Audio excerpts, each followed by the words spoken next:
How can you leverage rest and relaxation to readily and steadily access your intuitive superpowers? Great question. Let's get into it.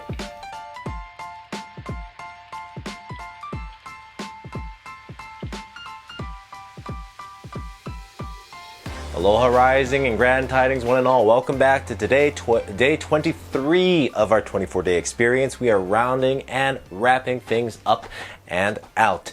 Today we're going to be focusing upon bringing things in terms of more of the evening time as well as throughout the course of our day to be able to get more into that relaxative state, or what I like to call the relaxation response, to then be able to drop our brainwave frequencies down, to be able to create the tools and the techniques that will allow us to then be able to access our intuition throughout the course of everyday life. So let's get into it. One of the things that I talked about yesterday was our morning flows or our morning rituals. Throughout the course of the day, I also have a number of different things that I like to incorporate as well. In fact, I just came out of a meditation just about 10 minutes back. I like to incorporate these throughout the course of my day, these little balance points that allow me to recenter my energy and my attention, to reconnect with that higher intelligence, and then to be able to concentrate upon my intuition and allow that to be a part of how I work throughout the course of my day. Now, what really sets the stage, though, these balance points are critically important, which I will talk about. What sets the stage, though, is getting really deep, rich, restful sleep. Now, as we talk about that, the more restorative of the rest that we can get, the better off we are on the following day. Now, I track everything with my Oura Ring, and this is a wonderful device. It has scanners inside, and there's a number of different devices. However, this is incredibly convenient, and it allows me to track some very relevant information. Heart rate variability, resting heart rate, looking at body temperature, looking at things in terms of level and quality of sleep, activity, and just generally my state of readiness. Now, all of these come into play because when we get really great, rich sleep and rest, what that does is that sets the stage for the next day, right?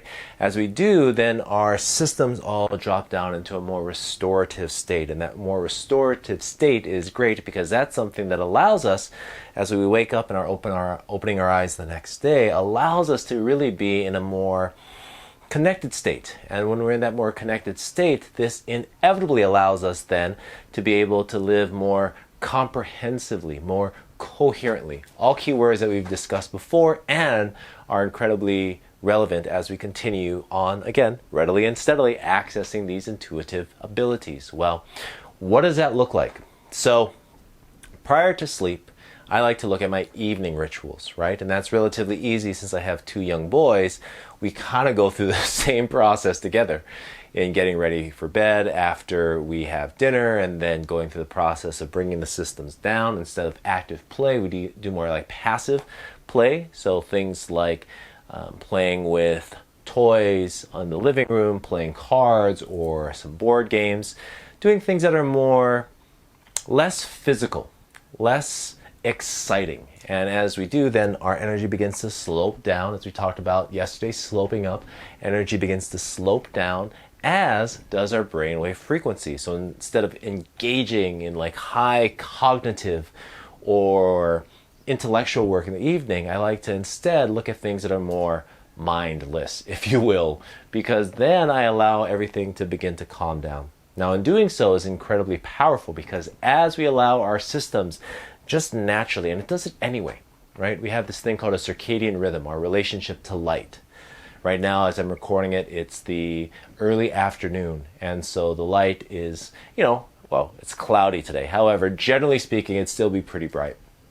However, as that begins to dim and to dull, so do our systems. And that's important because as we just follow nature's rhythm, then we're actually led into this naturally, and we can leverage that to allow ourselves to drop into a more restful state. So evening rituals, things to symbolize, our energies coming down, to be able to focus on that natural alignment with nature's own rhythm, and to begin to actually focus on that. Once the boys get into bed, then I tend to do about 30 minutes of rolling, Rolling is myofascial release.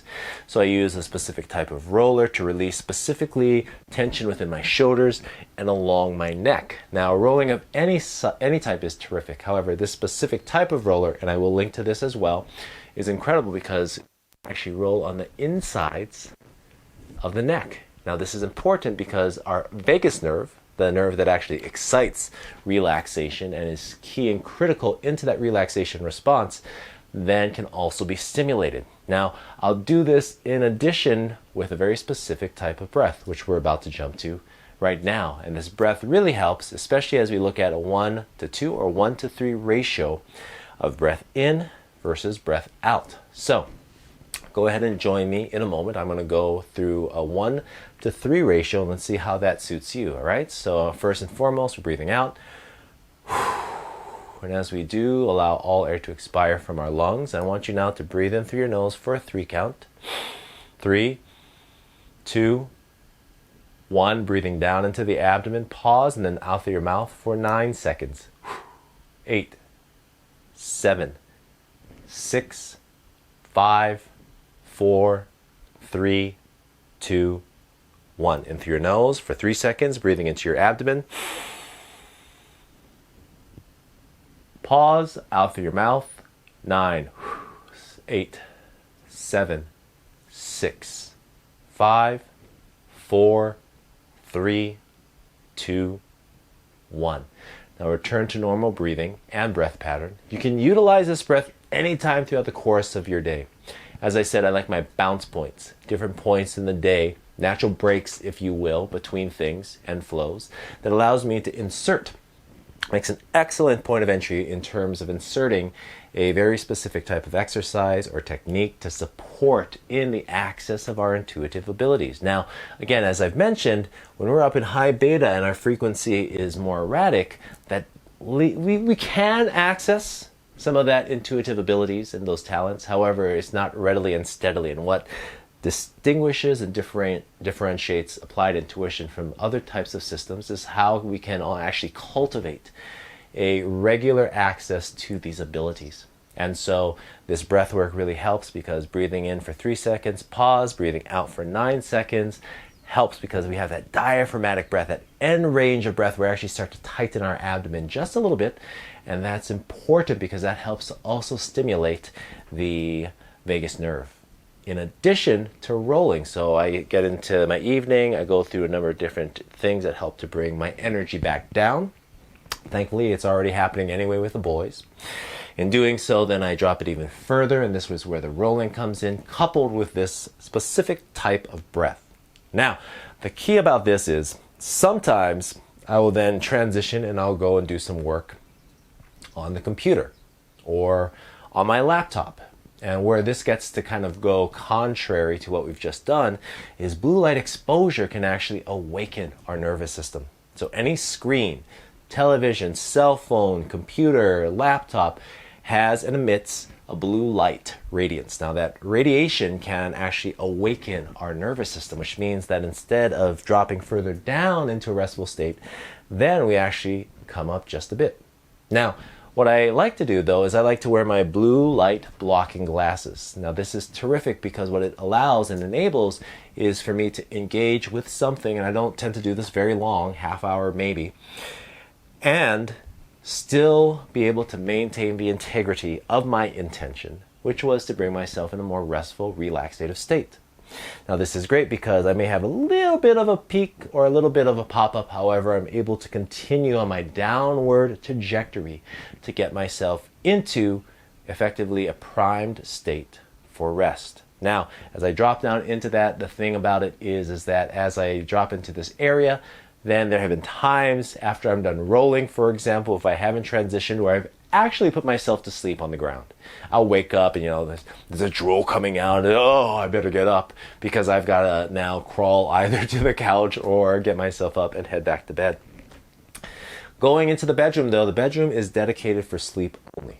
If you walk into my bedroom, I have a little table, a little couch area, a couple of lamps, and then there's the bed. Now, when we can prime our bedroom specifically for sleep, then the associations that we have are all around rest. So I walk into my bedroom and I actually feel a little more sleepy. I've got the windows open, so natural air movement. I've got the blackout curtains cutting out all ambient light that may be coming in from another property or the moon. Very, very quiet in terms of what it looks like or what it sounds like. Heavy blankets, everything is just geared towards sleep and rest. And so when I track that on my trusty Oura Ring, when I track that on my trusty Oura Ring, then what inevitably happens is I can see the level and the quality of sleep that I'm getting. And often, unless there's something that interrupts or interferes with that, I'm putting out really high quality sleep. Now, that's important for me because I only usually sleep about 6 hours at longest. And so usually I'm somewhere between 4 to 6 hours. And so when I get that deep restful sleep, it's wonderful because I don't need as much of it to still have a higher quality of it. And so as you then effectively go through creating a very regenerative area for your rest and relaxation, then what inevitably happens is we continue with that downward trajectory. I get into my bed, for example, and then I close my eyes. Now, closing my eyes doesn't mean that I'm ready for bed just yet. Much like as I wake up, I have my affirmations. As I go to sleep on the downward trajectory and curve, I also have affirmations. And these affirmations can be just like I've mentioned before, my I am statement. It can be envisioning what it is that I want for my life. It can be restorative, and it can actually be inquisitive. Now, what inquisitive means is sometimes I'll just ask myself a question as I'm going to sleep, something that I'm pondering or attempting to figure out. And I want to access more information, and I do so by asking myself a very specific question. Now, when we do that, we can access information from both the super and subconscious mind. One of the things that we want to be able to do, though, is provide an outlet for it. And so one thing that I highly advise if you're going to use this technique is having something that you can write down or record upon. I'm not big in terms of having, a whole lot of devices or electronics in the bedroom. However, if you've got like a notepad or a pen and paper, something that you can actually record the experiences of whatever question you asked that may be answered. Now, as you do that though, what we're really able to start to do is actually input within our mind either questions we desire to be answered, intentions we want fulfilled, and also directives that we can actually give our own body. Now, this really comes into play in our 4 types. Kinesthetics, you're really able to access the intelligence of your body, do restorative work to allow your body to even have a certain appearance and delegate that responsibility to the greater part of your mind. Psychics, you can find things out. You can find out a lot of information that you may be pondering and intending. Empaths, you're able to do things in terms of both like astral projection as well as just generally being able to do more emotion-based work. Energetics, you can do all of those, and we'll have a whole slew of abilities as well, which will be covered in the follow-up launching in November. And so what I want to do is make sure that we're more tailored in that aspect than we are today, just really introducing some of those concepts to you now. So as then that happens, I either do an affirmation, I may be doing, a directive for my energy or so on and so forth. And then as I do, I drop down into sleep. And that's usually a very quick transition. It's called the latency period. In how long you are laying down before you actually fall asleep is a measure of our state of restfulness and also readiness in terms of our sleep and our slumber. So as we do then, dropping in, having certain actions that signify in our evening, rituals that allow us to then be more focused and mindful first on the intention of bringing our energy down, doing and allowing things to get ourselves further into that state, then allowing ourselves to get into like a rolling and breath work, something to bring our systems, our physiological systems down into a place of rest and relaxation. Then in doing so, getting ourselves ready by transitioning into our bedroom, fully dedicated and committed to our rest. Finally then, inputting some information, directives, and intentions to allow ourselves to continue to do this work. And this is the amazing thing, continue to do this work while we're sleeping. Whew, I know. I like to stretch every little bit of energy and time and just really create these effective flows in everyday life. And so I hope that this is of value to you. That's it for now. Love and aloha. Take care and ahui ho.